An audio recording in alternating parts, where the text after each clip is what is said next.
سبحان الله سبحان الله وبحمده سبحان الله العظيم وبحمده استغفر الله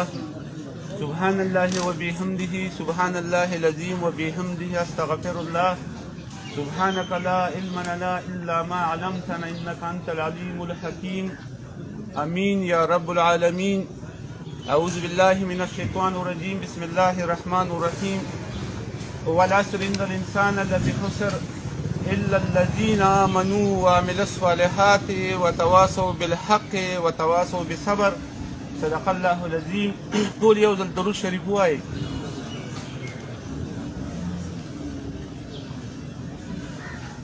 ما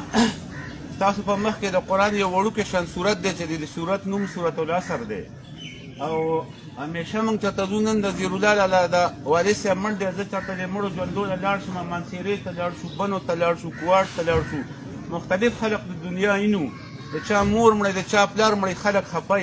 خو د زیرالله لاله چې کوم دی موږ یې ماشومان را لوی کړي او ماشومان راسه اوسه ګرځېدلي، نو زموږ په خوی باندې لږ پویه شوی. نو زما په خیل پرونه چې زه بله ورځ خبر شوم ما ته شوي چې زیرالله لاله خوشحاله وم. هغه به ماشاءالله خوشحاله به ځکه وي چې هغه ما سره ګرځېدلی دی او ما ورته د الله په مدد څه په اسلام خو پوهېږم نه، خو په دې پوهېږم چې الله شته دی. ما ورته څه داسې خبرې کړي دي چې په هغې باندې مې عمل کړی. نو زه چې چېرته د مړو ژوندو له لاړ شم نو دا خلک ډېر خفه وي. څوک راشي وایي دعا وکئ. همیشه زه ګورم وایي دعا وکړئ. ټول لاس اوچت کړي خو څه وایي نه پسې پوهېږي چې دا موږ چېرته راغلي او چېرته نه یي. زه وایم چې نن څوک وفات شي دا یو وړوکی شان صورت مې ته ویلی او په دې کې خدای پاک یو څلور خبرې کړي او که په دې څلورو ټکو باندې موږ خبرې کوو نو دا به ډېرې زیاتې شي. خو دې کې یو ټکی دی او په یو ټکي به ته خبرې وکړم.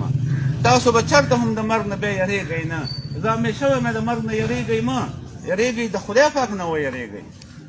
چې د خدای پاک نه ویېرېږئ د مرګ نه ولې یېرېږئ؟ د مرګ نه خو چې ته یقینا که چا په دې خبره باندې سوچ وکړو. زه د سکالرانو نه هم خفه یم. زه وایس چانسلران دي موږ ته په دې نوستو کې پروفیسران دي، ډېر عالمان مې ولیدل. خدای پاک دې توفیق ورکړي چې د اسلام او د قرآن د رڼا ښکاره شي.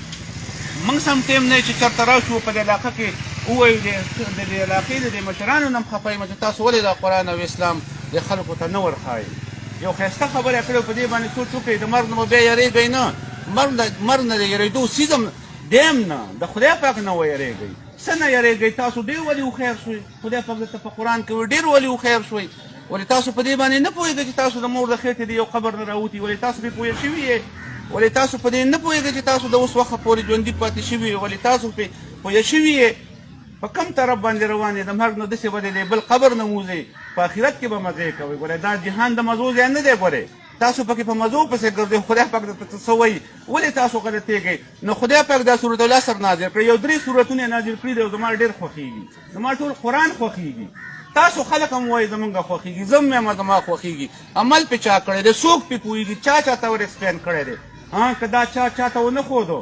د خدای په نوم باندې چې څوک پوهېږي چې دا د الله پاک نوم دی او د الله دا نوم یې مور ونه ښودو نو تیار شئ. ګورئ د خدای پاک عذاب ته لکه څنګه چې تاسو وینئ او پوهېږو پې نه. خدای پاک 3 سورتونه نازل کړي. په کوم وخت یې نازل کړي زه واورئ. یو یې دا سورة العصر نازل کړی، یو دا سورة الاخلاص مونږ چې روزانه په منځونو کې وایو. کاش که تاسو په دې یو سورت باندې پوه شوئ که نه نو زه تاسو له د مسلمان دا دې رایې در کوم چې تاسو ټول جنتین یاستئ.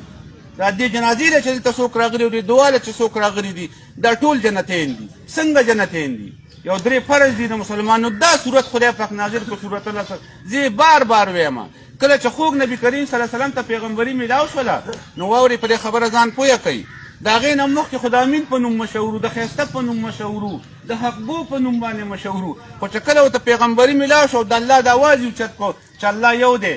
نو خپل خپلوان تره ډېر خلک یې مخالف شو، رشته دار یې مخالف شو. دا یاد ساتئ ښه. پردی سړی چې د چا مخالف وي قار نه ورځي، چې خپل مخالف شي ډېر قار وله ورځي. او شاعران هم د هغه وخت د اوس وخت بشه شاعراني نه د سره په معاشرې په مسلو باندې پوهېږي. شاعرانو په رسول الله صلی الله علیه وسلم پسې به شعرونه جوړول او څه به یې ویلي وایي دا خو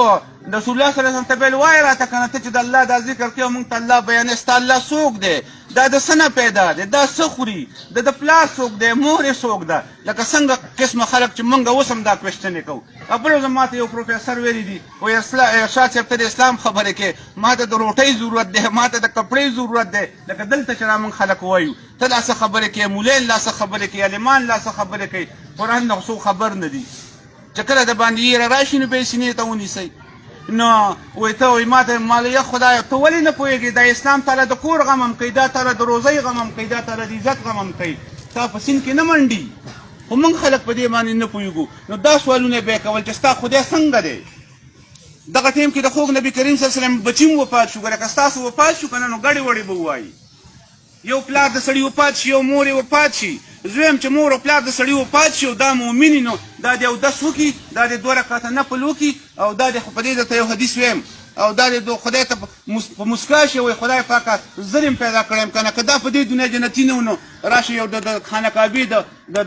د مسجد نبوي او د خانه کعبې د امام نه دې تپوس وکړي چې دا جنتي دی. په قرآن کې څه وایي زیری ورته ورکړی شوی دی. خفه به وشي او دا بچي هم وفات شو. نو دا دلته چې موږ خلک یو د ده خو زامن نشته، د ده خو مړه شو، دا خو داسې ونه ده وایي جړلې ختمه شوې، بس دا ختم شو، د دنیا د مخ نه ختم شو، بل اوس به مړ شي او قصه به ختم شي. خوږ نبي کریم صلی الله علیه وسلم په دغه وخت کې ډېر خفه و. ښه وایي میراث شو، ختم شو. خدای پاک ورته ویل مه خفه کېږئ، ګوره زموږ الله زموږ په خوږ نبي کریم صلی الله علیه وسلم باندې مین. تاسو د مینتوب ټکې استعمالوئ خو په دې باندې پوهېږئ نه. مین شئ، که په دنیا مینېږئ مین شئ، که په خپله ښځه مینېږئ مین شئ، که په خپل مال دولت مینېږئ مین شئ، په انجام ته تیار شئ. مین شئ خو خدای هم درته ویلي چې په خپل ښځه مین شه که نه، په خپل بچي مین شه، خو څه یې درته ویلي دي. په دې لږ ځان پوهه کوئ. که نه پوهه کوئ بیا به ناجوړې، بیا به کرونه راځي، بیا به هټه ټیک کېږي، بیا به کینسر وي، بیا به فالج وایي، بیا به درڅه ښځه ورانوي، بیا به درته بچی راپاسي، بیا به شرمېږي، بیا به خفه کېږي. اسلام ښکاره ښکاره خبرې کړي. خدای پاک ورته ویل مه خفه کېږئ. 3 صورت یې رانازل کړل. ورته ووایه څوک دی وایي ستا خدای. ورته ووایه بسم الله الرحمن الرحیم قل هو الله احد الله الصمد لم یلد ولم یولد ولم یکن له کفوا احد. تاسې روزانه په منځونو کې وایه خو موږ پرې پوهېږو نه. خدای پاک ویل ووایه ورته، قل ووایه ورته وایي چې خدای یو دی، نه چې څوک پیدا دی او نه د چا نه پیدا دی او نه څوک برابر شته او بېنیازه دی. څنګه بېنیازه دی؟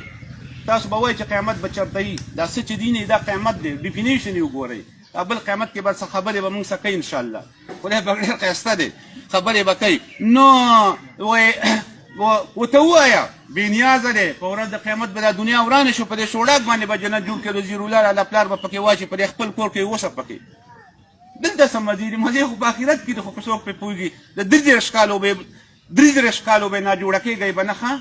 مړئ به نه. کورې علمان وایي چې څه غواړئ راځي به. موږ وایي دا به څنګه چلي، ولې دې مندڼۍ ته لاړ شه څومره میوې پرتې دي، ولې دا تاسو راوړي دي. دا هم خدای پاک پیدا کړي دي دا میوې به د دې نه نورې هم ښایسته شي. خوږ نبي کریم صلی الله علیه وسلم یو بوډۍ ورله راغله وایي زه جنتي یم که نه یم. نبي کریم صلی الله علیه وسلم مسکی شو، ټوکې به څنګه کولې او موږ هم ټوکې کوو، د ښځو سره ټوکې کوو که نه، د پلار سره کوو که نه، ټوکې نه کوو، ټوکې پورې کوو. نو وایي چې زه به جنت ته ځم. وایي نه. نبي کریم صلی الله علیه وسلم مسکی شو، بوډۍ به جنت ته نه ځي. ډېره خفه شوه، بیا مسکی شوه، مه خفه کېږه، جنت ته چې څوک ځي به ځوانان ته به هم ځوانه یي. نو خدای پاک ورته ویل بېنیازه دی او بیا ورته ویل مه خفه کېږه، میراد دوی دي. وایي بسم الله الرحمن الرحیم انا اعطیناک الکوثر فصل لربک وانحر انا شانک هو الابتر. وایي مه خفه کېږه، ما تعالی خیر کوثر درکو، دوی و نصف نابود دي، دوی و نصف نابود دي. خیر کوثر څه ته وایي؟ 2 کوثر دي. ګوره واورئ ښه، یو به په جنت کې او مفسرین لیکي چې دا کوثر چې کوم دی دا بحر الکاهل دی. خدای پاک به د دې نه چې کوم دی حوض کوثر جوړ کړي. ولې د هغې نه حوض کوثر نه شي جوړولی د دې خاورو نه چې ته اوبه راوباسي، په دې خاورو پاکو جامو سره نه کښېنئ اوبې څښئ.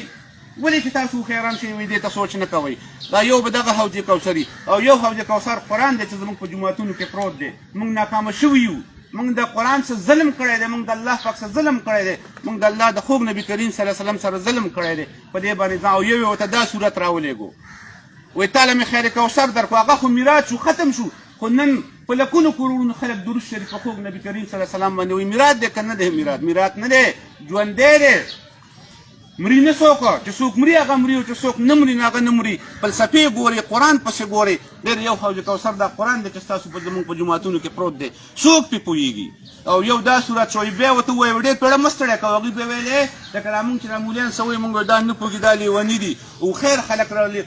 روغ لیوني شو لیوني چې کوم دا هغه خیر شو لکه دلته چې زه دا کمې خبرې اورم کوپر څه دی په کوپر تاسو پوهېږئ دا مونږ چې څه کوو ګوره دا کوپر دی یعنې یو سړی دی ماته ثابته چې دا کوپر نه دی خو خدای پاک به په خپل رحم کرم باندې بخي او یارېږئ مه د خوشحالۍ یو څو خبرې درته د خدای پاک کوم او د باباګانو ته کومه دا څوک چې مرګ ته نږدې دي ټول سړی مرګ ته نږدې دي خو زموږ په عقل بوډاګان مرګ ته نږدې دي نو یو دا نازل کوي والعصر بسم الله الرحمن الرحیم والعصر ان الانسان لفی خسر الا الذين امنوا وعملوا الصالحات وتواصوا بالحق وتواصوا بالصبر وی قسم می دی خدای پاک په وخت د مازیګر باندې قسم می دی دا وخت د مازیګر ډیر خیسته واوري ښه او د وخت په مازیګر کې د جمعې یو ورځ ده او د وخت جمعې په ورځ په مازیګر باندې چا چې خدای پاک نس سوالو کو قبليږي به په د جمعې په سار باندې به قیامت هم راځي ګوره دا واوري او قیامت به څنګه یاروم هم نه یارېږئ ته مه ولې تاسو په دې کورونو کې څومره سختۍ تېروئ د ښځو د بچو سره په اسلام پوهېږو موږ سره دا سختې نه دي قیامت د هغې نه سخت نه دی دا سخت دی دا دنیا کې د خلکو سم روزګار دی دا سخت دی د دې نه وهېرېږئ د مرګ نه مه هېرېږئ د آخرت نه مه هېرېږئ جنت ستاسو په نصیب کې دی زموږ په نصیب کې دی نو بیا وتل په وخت د مازدیګر مې د قسمي د دې مازدیګر په وخت باندې جمعې پر ورځ آدم علیه السلام خدای پاک د جنت نه راایستلی و آدم علیه السلام د جمعې پر ورځ پیدا شوی هم دی وفات شوی هم دی تاسو موږ خلک د وخت په دغه باندې وایي قسم مې دی په وخت د مازدیګر باندې خدای پاک وایي والعصر ان الانسان لفی خسر په وخت د مازدیګر مې د قسم وایي ای نبي کریم صلی الله علیه وسلم ووایه دې خلکو ته تا ته چې خبرې کوي موږ ته کوي قرآن خبرې موږ ته کوي قرآن خبرې هغه خلکو ته هم کولې خو دا قرآن د هر چا دپاره دی دا د کافرو دپاره هم دی دا د هر چا دپاره دی وایي په وخت د مازدیګر مې د قسم وخت ته ګواه پې اوسه کوم وخت تېر وخت هم اوس وخت دا تاسو چې ناست یې دا د باندې ګواه دی راځه چې ولاړ یم دا ګواه دی وایي په دې باندې یو وخت ګواه پې اوسه موږ خلک څه وایو یو هغه تېر وخت دی چې کوم کې ابراهیم علیه السلام خفه و د 15 اتیا کالو په خیمه کې ناست و بچي نه و خدای پاک بهر راویست دومره ورته ګران و دا خوږ نبي کریم صلی الله علیه وسلم چې خدای پاک پې مین شوی پیدا کړی دی دا هم د ابراهیم علیه السلام د واده بینې وکړئ د خپل عالمانو نه تپوس وکړئ چې تپوس نو راویست وي ولې خفه یي وایي په دې ټکي خفه یم چې بچي مې نشته خدای پاک ورته ویل دې ستورو ته وګوره دا وشماره وایي نه شم شمارلی وایي 10 اولاد به د دې نه زیات دي ولې اولاد یې د دې نه زیات نه دی خوږ نبي کریم صلی الله علیه وسلم هم د ابراهیم علیه السلام په اولاد کې دی نن پې موږ درود شریف نه وایو ولې موږ په دې باندې نه پوهېږو وایي وخت ته ګواه پې اوسه او یو دا وخت ځکه چې دا هر ټیم دی یو موجوده وخت دی دا وخت په موږ ګواه دی یو را روان دی موږ خلک وایو د خپل فیوچر خیال وساته د بچو د مستقبل خیال وساته وساتئ د خپل فیوچر خیال وساتئ د خپل مستقبل خیال د خپلو خیرتوبه پورې او د موږ هېڅ فیوچر نشته سوای د قرآن او د خوږ نبي کریم صلی الله علیه وسلم د ژوند مبارک نه دا وخت پې ګواه کوو چې په نقصان کې دی وخت نو امام راضي صاحب فرمایي وایي زه ډېر خفه شوم چې انسان په نقصان کې دی نو الله موږ دې ولې پیدا کولو وی د مصر په یو ښار کې روان ومه وی یو کس واوره خرڅوله وی ویلې ای لوگو رحم کرو اس انسان پہ جس کا سرمایہ پگھل رہا ہے اے لوگو رحم کرو اس انسان پہ جس کا سرمایہ پگھل رہا ہے دا واوره په سکند سکند کې کېږي که نه زموږ د عمر دغه شان په سکند کې کېږي سار نه تاسو ته پته شته د انسان عمر څومره دی واورئ 86 کروڑ د یو انسان عمر دی 86 کروڑ سکند 62 لاکھ 40,000 سکند دا ما کلکولیټ کړی دی 70 د شپېتو کالو د عمر ایوریج دی 86 کروڑ 62 لاکھ 40,000 سکند عمر دی 100 سکند هم تېر کړی 100 پاتې دي څومره ګټه هم کړې ده څومره تاوان هم کړی امام راضي صاحب وایي زه په ژړا شوم او پوه شوم چې وایي زه خو په تاوان کې یم ما نه خو واورې ایدې شوله د سکند ولې ایدې دنه نه ده سار نه موسه پورې څه کړي دي په دې درته خبرې نه کوم چې د خدای پاک نه ویرېږئ خو بیا ورته خدای پاک ویلي زه په دې باندې پوه شوم په دې پوه شوم چې زه په تاوان کې یم ګوره موږ په تاوان کې یو د اوس نه که تاسو خدای پاک لیدل غواړئ تاسو دا دنیا جنت لیدل غواړئ نو خدای پاک درته یو څو ښایسته خبرې کړي بیا ورته ویل مه خفه کېږئ وایي والعصر ان الانسان لفی خسر بېشکه انسان په تاوان کې دی خبرې ته په تاوان نه کوم بیا به ډېر وایي بیا به د دې ځای نه پانسئ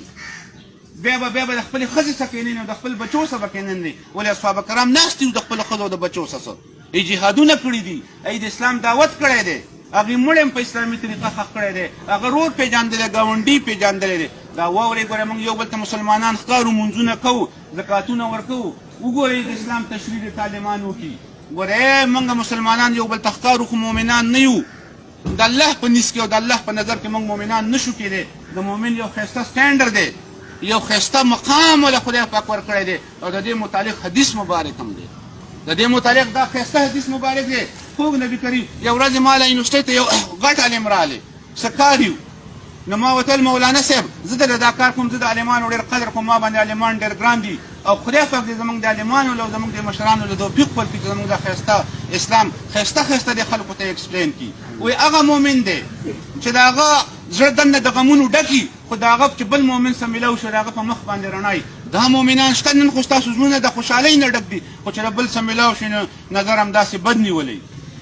بیا ورته خدای پاک ویلي مه خفه کېږئ الا الذین آمنو، نه دي هغه خلک په تاوان کې چا چې ایمان راوړی دی. ایماندار خلک کومه دي؟ هغه خلک ایماندار دي وایي د هغوی زړه چې د مرغۍ په شانتې سپین او ښایسته او په دې توکل سره سار راپاسي چې ماله به خدای رزق راکوي او د خیر والی د هغه ژوند هر څه وقف د خیر والا د خیر طرف ته رواني. وایي هغه مؤمنان دي. دا واورئ دا موږ چې څه کوو دا ګران دي، د اسلام چې څه وایي دا اسان دي. اسلام تاسو ته څه وایي؟ اسلام تاسو ساده خبره کوي، ډېره ښایسته خبره یې ته کوي. که منئ ویې منئ او که نه یې منئ مې منئ. که وزیران شي وزیران شي، که عالمان شي عالمان شي، او که د دنیا لیډران شي لیډران شي، یو ورځ شته دی او هغه ډېره نږدې ده چې خدای پاک له به ورځئ او خدای پاک به د نن دې تپوس کوي جنت ته به هم بوځي، خو مختورن به ورته ولاړ یو او د خپل مرګ نه به هم خبر نه یو، د یو څیز نه به خبر نه یو. وایي هغه خلک دې نه خفه کېږي کوم چې مؤمنان دي. ګورئ مؤمن دا دی واورئ ښه نمبر فسته ته ویم زموږ نن سبا د ټولو میندو پلاران ژوندي دي په کورونو کې. خوږ نبي کریم صلی الله علیه وسلم خبره ختموم دعا کوم. خوږ نبي کریم صلی الله علیه وسلم فرمایي واورئ وایي کاش افسوس کوم چې زما خصوصا ټیم وی مونږ مې کولې او په فرضو ولاړ وې او مور مې ژوندی وه، مور راته اواز کړی و چې ای محمد او ما مونځ پرېښی ورغلی وی چې ولې مورې او ټول انسانیت ته مې ورښودلی وی چې دا د مور مقام دی. ګوره په دې خبره باندې ځان پوه کړې. هغه خوشحالي موږ له خدای پاک راکړې ده، کومه خوشحالي چې خدای پاک خوږ نبي کریم صلی الله علیه وسلم نه ده ورکړې موږ له یې راکړې. څنګه یې راکړې ځان پوه کړې په دې خبره باندې. د خوږ نبي کریم صلی الله علیه وسلم چې پیدا کېدو پلار یې مخکې وفات شوی او مور یې شپږ میاشتې پس وفات شوه، ولې نه وه او زموږ اوس هم مور او پلاران ژوندي دي، موږ له دا خوشحالي راکړې ده. زما یو استاد وفات شوی دی ډي اي جي مو او بیا د سپریم کورټ غټ وکیل مې یو کتاب یې لیکلی و، ما به په ترخ کې ګرځو چا رانه پټ کړم شکر دی. زه اسلامي کتابونه اخلم خلکو له یې ورکوم اسلام طرف ته راشئ، پرېږدئ هوښیارتوب، د هوښیارتوب طرف کې تاوان دی. هغه لیکلي وایي د جنت دا پوی چې کوم دي دا د مور پوی دي. ګورئ دا واورئ دا د مور پوی دي. څنګه د مور پوی دي؟ دلته ټول ډاکټران وایي. بل زما یو غټ سایکاټ د دنیا غټ سایکاټ دی د لیونو ډاکټر دی زما خوا ته راغلی و چې ما ورسره خبرې وکړې په خپله لیونی ما اوس په دې زه علاج وکړم. علاج څه دی؟ خوږ نبي کریم صلی الله علیه وسلم ښودلی دی که نه. علاج څه دی؟ زه درته یو شارټ خبره کوم دا علاج دی که نه. هغه په کتاب کې لیکلي وایي دا د جنت پی دا د مور پی دي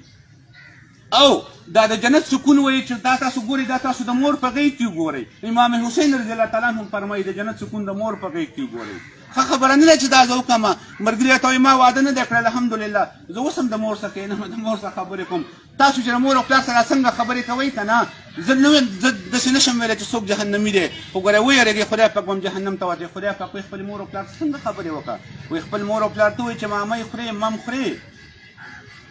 میوه خورې مم خورې بس کې خوښه څیزونه وله راوړه. وایي چې کوم مور او پلار د بچي د یېرې د لاسه څه خبره نه شي کولی دا بچي جهنمین دي. ولې لږ سوچ وکئ. زه د دې څیز قایل یم چې کور ته لاړ شئ خپله ښځه هم ستاسو شته، خو اول خپلې مور له ورشه او خپلې مور له تندې او سترګې ښکل کړه او بیا ښځې ته مې راشه که نه. بیا د مور په مخ کې ښځې له هم تندې او سترګې ښکل کړه دغه کور جنت شو. روټۍ خورې د مور سره کښېنه خپلې ښځې ته هم اواز کړه که نه راشئ که نه. تاسو ولې دې طرف نه ستانه شوي یې؟ د علاقه کې عالمان هم شته دی، مولین هم شته دی، لیډران هم شته دی. ولې کوم طرف ته د خدای پاک هم چېرته پرېښوستو؟ کوم طرف ته روان شوئ؟ زما یو ملګری د پروفیسر دی بل یو جاج جوړ کړی و په 2 لکه روپۍ. یو ملګري د زوی وقت یې مات کړی و، یو بل پسې ټوپک یې راغېستي و. زه ورغلم ما ولې ډاکټر صاحب پي ایچ ډي هم کړي کتابونه یې هم لیکلي. وایي جاج یې راله مات کړی. مال خفه شوې وایي مال دا جاج تا جوړ کړی وایي او مال دا خو تا جوړ کړی ته چې خدای پاک جوړ کړی دا مخالف چې خدای پاک جوړ کړی. خدای پاک خفه کوئ مه کوئ مه کوئ. فورا چې هلته کښېناستې وایي معاف کړی مې.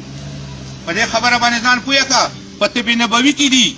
کوم سړی چې دروغ وایي غیبت کوي بیا اودسه ګرځي په مخ یې خندا نه وي د ده دې زړه او دماغو ته یو زنګ ولګي او بیا وایي دا خو وسوندی او مړ شو. زه ورته وایم دا د 10 کالو نه مخکې نه جوړم، دا د 20 کالو نه مخکې نه جوړم. په دې خبره ځان پوه کړئ. وروڼه ښایسته کړئ ښکلي کړئ رزق به خدای پاک درکړئ جنت به خدای. هوښیارېږئ مه. تاسو په دې کې څه اختیار نه و چې تاسو خدای پاک د مور د خېټې د دې نه راویستې. په طب نبوي کې دا هم دي وایي ته چې د ښځې څه کوروالی هم کې کوروالی هم د ښځې څه کې او ته په اودس کې نه او ستا په مخ باندې خندا نه وي وایي ستا بچي به هم بد عملی. په دې خبره باندې ځان پوه کړئ. مفتي جنید رحمت الله علیه فرمایي د ترمذي شریف مصمم حدیث مبارک دی که څوک یې مني ویې مني که څوک یې نه مني مې مني ګنې وګورئ په اسلام او قرآن او خانه کعبه او مسجد نبوي هم پسې وګورئ او مصر هندوستان هم پسې وګورئ دا اسلام دی ګورئ دا موږ چې څه کوو دا اسلام نه دی کفر څنګه دی ویرېږئ ګوره خدای پاک هم جهنم ته وارتی ترمذي شریف حدیث مبارک دی مصمم د تقدیر نه پس زیات اموات چې کېږي مړي چې کېږي څه نه کېږي تاسو ته پته شته د نظر بد نه او نظر بد څه دی چې دې استم صاحب دا جامې اغوستې او دوی ته ډېره ښایسته جامې دي اغوستې دا دې مړ کړو ځان دې مړ کړو چې ماشاءالله اوسه ونه وي چې ماشاءالله اوسه ونه وي مونږ خو ټول یو بل ته برنېتې مرضونه عام شو ډاکټران شته چې ګورې څوک ولګي علاج وله وکړي د دې ډېر ډاکټران دي نن سبا په سلو کې دوه کم سل خلک دا نفسیاتي بیماران دي دماغي بیماران دي د ښځو سره خویونه خراب دي د میندو سره خراب دي د بچو سره خراب دي په ګاونډ کې دي او په څه پسې لګېدلي دي او کم طرف سره روان دي بیماران شوي لیوني دي د ډېر ډاکټران نه یو څو دي خو ډېر کم دي چې چا چاته معلوم دي هر چاته نه دي معلوم ما هغه پروفیسر صاحب راغلی و د لیونیو ډاکټر په خپله لیونی و ما تېره کړه کلمه په اودس کې شه او وخانده پرېږده دا څیزونه اوس روزانه راځي وایي ډاکټر صاحب زه دې سره ټیک کېږم د کینسر مریض و ملخانده په اودس کې ګرځه چرته به هم ناجوړه نه شي او نه به مړه شي دا علاج دی په دې ترمذي شریف حدیث مبارک دی د ما راته وویو نظر بد دا دی د دې نه د بچ کېدو څه لار ده ډېره ښایسته لارې ده د اوس نه یې شروع کوي د اوس نه یې شروع کوي چې کور ته لاړ شي خپل مور او پلار له سترګې خپل کړي بیا ختم خپل کړه که نه ښځه درنه چا منې کړې ده بلا صحابه کرامو هم ودونه نه کړي ولې جنتین نو ولې جنتین نو په یو ښځه باندې الله پاک پرېږدی په یو ښځه باندې جنت پرېږدی په یو ښځه باندې څوک پرېږدی خپل رور پرېږدی په یو ښځه باندې آخرت خرابوئ دا یې علاج دی په اودس کې به ګرځئ او که تاسو په دې باندې ځان پویه کوئ ګورئ خوږ نبي کریم صلی الله علیه وسلم زموږ دپاره جړلي دي او د جنت سوال یې کړی په مسجد نبوي کې ناست یو او اواز بیا کوو بیا چې له ممبر یو ښځې جوړ په ممبر کېناستو ونې پسې جړلی ونه په ژړا شو نبي کریم صلی الله علیه وسلم راغلی په غېږ کې راونیولی مه جاړه ګورې هغه پیغام ستاسو په شان و زموږ په شانتې نه و هغه ګورې د خدای پاک دوست و خدای پاک باندې ګران و هغه زموږ دپاره جړلي تاسو چېرته هغه دپاره جړلي دي چېرته یو دوه رکعته نفل هم کړي دي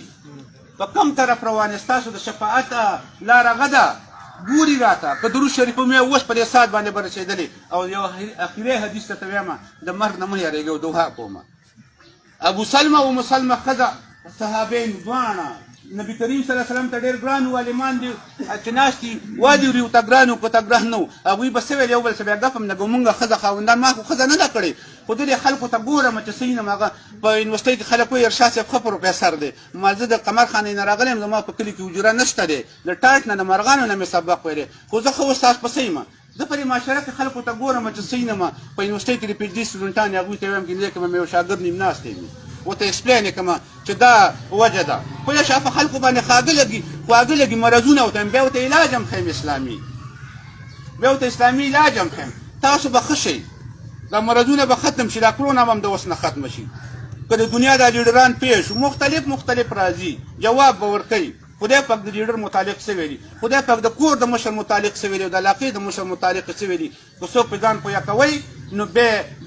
انشاءالله بیا هم پنځه الله د رضا دپاره پویه کوم خو د آخري حدیث واورئ یو بل ته ډېر ګران یو بل څه بیا ګپ لګو نو ابو سلمه او ام سلمه ښځه خاوند دي نو ابو سلمه خپلې ښځې ته وایي کنه چې زه مړ شوم ته به واده کوې او که ته مړه شوې ته به خاوند کوې دا خبرې به کوي د ښځو خاوندانو ته به پتې مسلمانانو ښځو خاوندانو ته مؤمنانو ته نه په مؤمن او مسلمان کې فرق وکړئ عالمان دې درته وکړي زه د عالمانو ریکویسټ کوم چې راپاڅئ دا جهالت د دې جهالت دا علاج دی بل علاج یې نشته ویل یې که زه مړ شوم ته به بل واده کې خپلې ښځې ته وایي مسلمان ته وایي نه ورته وایي زما نه به خدای پاک ښه خاوند درکړي واورې او کیسه پسې سره ښه او د مور یو بله قصه ده چاته به هم د مور د خوا نه ونه خوځي د ښځې خوا نه هم مه خوځئ بېشکه خو په اسلام پوه شئ نو ورته وایي زه به نه کوم خوب نبي کریم صلی الله علیه وسلم ورته فرمایي وایي تاله به خدای دغه د ابو سلمه وایي تاله به خدای ښه خاوند درکړي به دا خبره یې واورېده نبي کریم صلی الله علیه وسلم د صحابه کرامو سره روان او د سپلۍ وندڼی وختو زموږ هم د سپلۍ وندڼی خېږي د اسلام نه خو خبر شئ که نه یار ولې د اسلام نه خو خبر شئ که نه که نه خبرېږئ مه خبرېږئ ما له خو به خدای ثواب راکړي چې په خلوص ته لګې شوم ما له خو به خدای ثواب راکړي نور به څه کوئ نور به څه کوئ استادان به څه کوي مشران به څه کوي عالمان به څه جواب ورکوي مولان به څه جواب ورکوي نو ورته چې روان یو سپلۍ وندڼی وختو ویې ویلې انا لله و انا الیه راجعون اصحاب کرامو ته تپوس وکړ د الله نبي وایي دا راته ووایه چې ولې دا تکلیف چې راته وویلی وایي او تکلیف یې څه ډیفاین کړی دی خفګان یې څه ډیفاین کړی ډیفینیشن یې څه کړی د خوږ نبي کریم او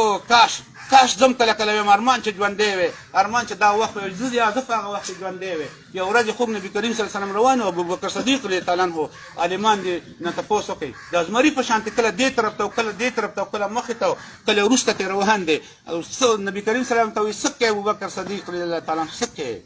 وایي د الله رسوله ډېر را باندې ګران وایي که نه او ولې ویلې وایي په ما باندې د خپل ځان نه پس ډېر ګران نبي کریم صلی الله علیه وسلم موسکا شو داسې مه وایه ووایه چې ما باندې الله او د الله رسول اول ګران دی او بیا را باندې هر څه ګران دي بیا یې زر ویلې بیا نبي کریم صلی الله علیه وسلم موسکا شو او دغه خبره ده وایي بیا الله او د الله رسول به مخکې ګراني او که نه ښځه راته ګران شو بچې او پیسې او جیدادونه وایي دا چاچا خان دی او دا پلهنی دی او دا ډینګری دی زه بله ورځ ښه خبره نه ده یو خان څه ناست دی ومه نو ما ورته ویلې چې نور نه پوهېږم د تنګي خان و د دې علاقه کې ډېرې ځمکې هم دي ما زه نه پوهېږم خو مشرانو موږ ته داسې ویل چې دا خانان ظالمان وو تاسو خدای راته په قهر شو که نه او یو ګړب د نني مومندانو ویستو زما ملګری د تاکال کې ارباب دی وخندي و ارشاد صاحب ډېر را باندې ګران دی خو مومندانو له موږ کور هم نه ورکوو زه ورته وایم خیر دی که نه د هغوی ځمکې ډېرې خوښې دي که نه نو هغه راته ویلې وایي چې مال تاسو باندې خدای پاک ظالم شو خدای پاک راوشړېد مال اوس زموږ مومندان درونه دی په خپل منځ کې په ځمکو په پیسو دوه رونه ښایسته داسې تورې تورې یا سپین سپین شان ښځې کړي څه نومونه یې د هغې دپاره ورهني هغه ګوټ کې یو بوډۍ مور ناست دی اوس یې ما ته عالم اسپین کې دغه کور جهنم دی که جنت دی دغه کور جهنم دی که جنت دی که دی کې عالم ناست دی د خانقابي امام هم ناست دی ما ته در ایکسپلین کړي چې جهنم دی که جنت دی پوه شوې اوس موږ دا څیزونه شروع کړه د اسلام نه خبر شئ هر سړی الله خو پېژنئ که نه دغه اسلام دی که نه نبي کریم صلی الله علیه وسلم خو پېژنئ که نه وکړئ اوسه مینه که نه نو دا حدیث یې ورته وویل بیا یې داسې چل وشو چې ابو سلمه کور ته رالی او دعا کوم ابو سلمه چې کور ته رالی صحابي ډېر خوشحاله و ښځې ته تپوس وکړو مسلم وایي چې ولې خوشحاله وایي د خوږ نبي کریم صلی الله علیه وسلم نه مې یو خبره اورېدلې د مرګ نه یارېږئ د اوس نه مې انشاءالله جنتین یاست او یم خو پوهېږئ نه لږ شانتې لږ داړه بلول غوړې وړه که شانتې غوښه ده نو وایي ځکه خوشحال یم چې ما ته خوږ نبي کریم صلی الله علیه وسلم وفرمایلې چې چا باندې تکلیف راشي که نه وایي هر هغه تکلیف دی چې چا زړه ته ښه ونه لګي دا تکلیف دی ښه و چې کله د باندې دوره شو ما هم پرې تجربه کړې ده الحمدلله کامیاب شوې ده او ثابت شوې م ده دا ته وایي چې هغه چې تکلیف پرې راشي و زر ده ووایي په اسات یې یا وروسته ور یاد شي مثلا د چا پلار مړ شو ښځه یې مړه شوه ورور یې مړ شو ټول جهازونه یې والوتل ختم شو عربونه روپۍ تاوان شو او تکلیف پرې راشو دا وایي چې انا لله و انا الیه راجعون اللهم اجرني في مصیبتي واخلف لي خیرا منها نبی کریم صلی الله علیه وسلم فرمایي که هغه رښتیا منئ او رښتیا په ایمان راوړئ وایي خدای پاک ښه اجر ورکړي ابو سلمه خپلې ښځې ته دا وویل مسلمه ته وایي ښه اجر وله ورکړي وایي ښه ټیک شپه 3-4 میاشتې پس ابو سلمه وفات شو صحابي په نبي کریم صلی الله علیه وسلم باندې ډېر ګران و چې وفات شو ښځه لیونۍ شوه وایي لیونۍ شو وایي زر دا رایاد شو وایي زر مې ویلې چې انا لله و انا الیه راجعون اللهم اجرني في مصیبتي واخلف لي خیرا منها وایي دا مې ویلې او بیا مې پړه کې تېر شو ورګه چې پړه کې دې تېر شي خدای پاک بخښه کوي خو چې زړه د ابو سلمه و مسلمه وي زړه خو غوښه خو هغه ده خو دې څه کوئ عالمان خو یې دې کې نشي بدلولی مشران هم دکې بدل نه کړ نه مې مشر ولیدو په اسلامي دنیا کې نه په مغربي کې پیدا به شي اجر به خدای پاک هغه له ورکړي تاسو به خدای له څه جواب ورکوئ زه به خدای له څه جواب ورکوم وایي دا مې وایي پړه کې مې تېر شو ته ابو سلمه نه به ما له خدای ښایسته خاوند راکړي وایي شپږ اووه میاشتې پس ور راته وټکېدو او چې ورغلم وایي خوږ نبي کریم صلی الله علیه وسلم اجازت یې وغوښتو وایي چې راشم وایي رالی خوځکی مې ورته خور کړو نو ما ته وایي چې ام سلمه ما سره واده کې